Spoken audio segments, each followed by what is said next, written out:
Welcome to our third installment video on the Bible study on Hagar. Tonight I want to just give some background on Hagar and Hagar's story, some things to think about.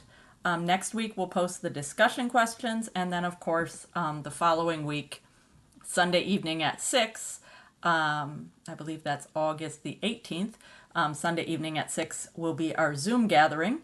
So the link will be posted for the Zoom gathering next week, and anyone who wants to join in on live discussion on these videos is welcome to that Zoom gathering on August 18th. So as we have been we've been studying the story of Hagar.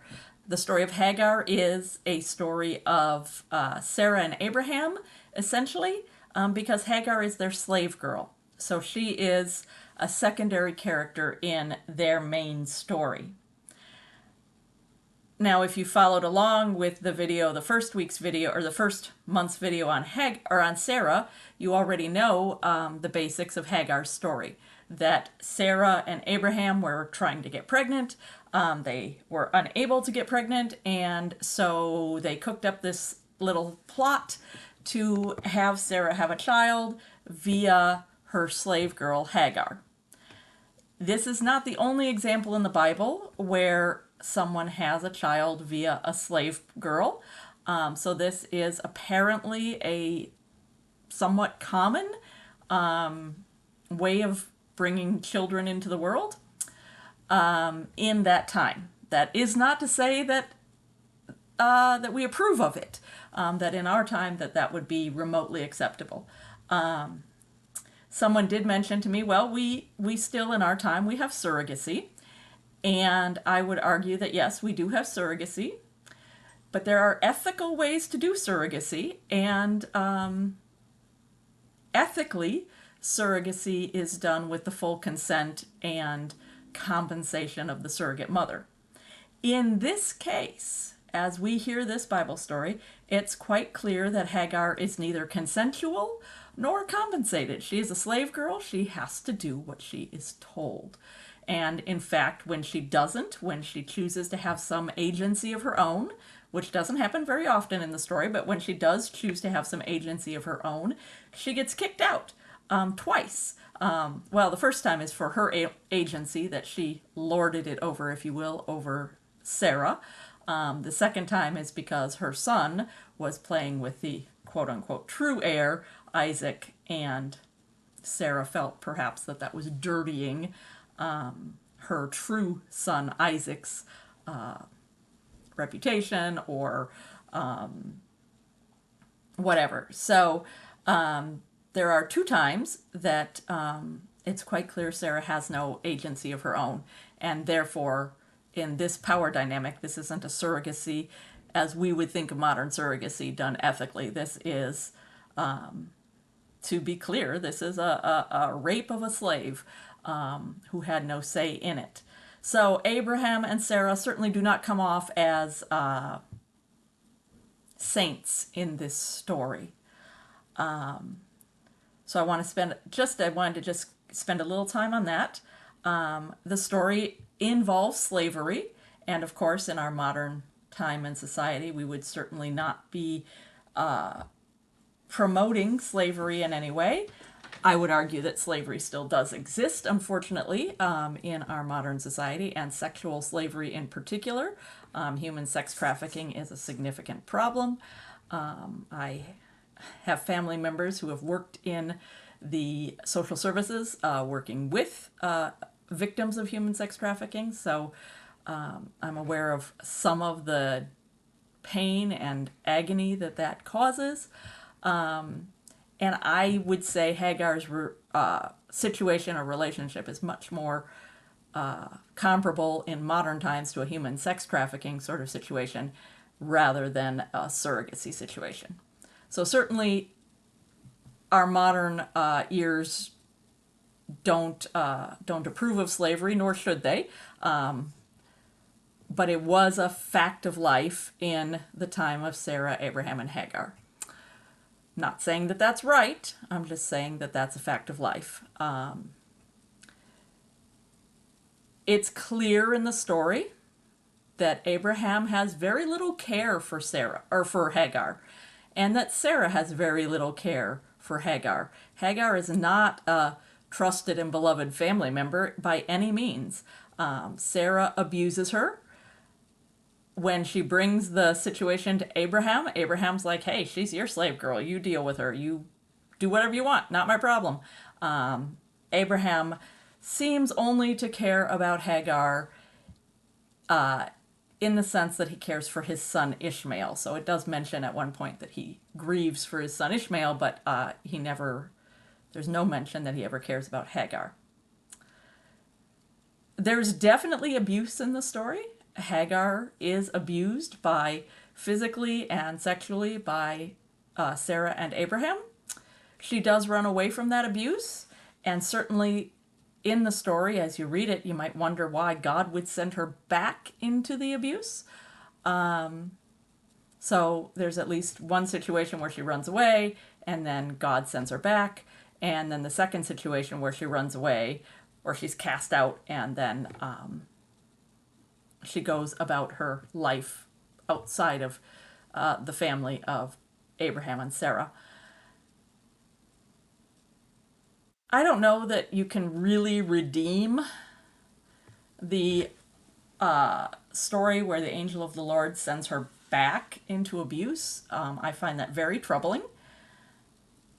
On the other hand, in that society and in that time, the chances of survival of a runaway slave and her infant son were next to nothing. So given the time period, given the realities of what she was dealing with, sometimes the things that hurt our heart are also things that are the only way that leads to survival. So while I'm not sure I can redeem and say, oh, I love this story that God sent her back, I can perhaps understand it through the lens of her need to survive, and this being one of the possibly only ways she and her infant son could survive. What I do find redeeming in this story, what I do find powerful in this story, is that this is one of the only places in Scripture where a woman has a vision of God, lives to tell about it, and is made a direct promise of descendants. So typically the understanding was that if you saw God face to face, you would die. Now there are some who see God face to face, clearly who don't die. But this is the one where a woman sees God face to face. That's unusual. Not only does she see God face to face, but God makes her essentially the same promise that God made to Abraham, that you will be the mother of a great nation through Ishmael. And so we see in this story a really unusual thing happening, a really unusual thing being recorded in particular, that there is a recording or a writing down of a story where God makes a particular promise to a woman.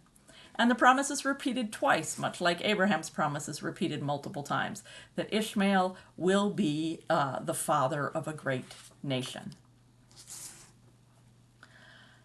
It's worth noting in the story that while Abraham has no care for Sarah or for Hagar, or does not seem to, and the child, at least at the beginning of the story, it sounds like Sarah expects the child to be her child. The only one of Sarah and Abraham who really seem to care for the child is Abraham. And he seems to grieve for the child. However, he also, says yes, dear, to whatever Sarah wants. And Sarah wants Hagar and the child to be kicked out of the family. And so they are kicked out. And Abraham is, the promise of Abraham and the story of the family scriptures continues on with the stories of Abraham and his son Isaac. One of the things I like to say about the scriptures is that in many ways the scriptures are the family album of the Christian church. And in the family album of the Christian church, we hear all these stories about our family, our ancestors. Some are good, some are bad, some are happy, some are sad, some we appreciate what they did, and some we look back and say, wow, we're ashamed to be ashamed to be related to somebody like that. And that's true, I think, in this story as well. These are the ancestors of not only the Christian church, but ancestors in faith also of the Jewish and Islamic faiths. And we see in these stories real people with real problems who don't always deal with them well. It is one of those things that we can look back at and perhaps learn something about how God responds to our foibles and foolishness, how God responds when we go off track, that God's promise still remains with Abraham and Sarah because God is faithful even though they aren't, but that God's promise extends also out to Hagar and Ishmael, again, because God is faithful even though Hagar and Ishmael have not been treated with any faithfulness by the family that they were that they were enslaved to. And we also see in this perhaps some parallels that we can draw to our modern lives of some jealousy in families, and certainly in blended families. We see some jealousy here between Sarah over Isaac and Ishmael.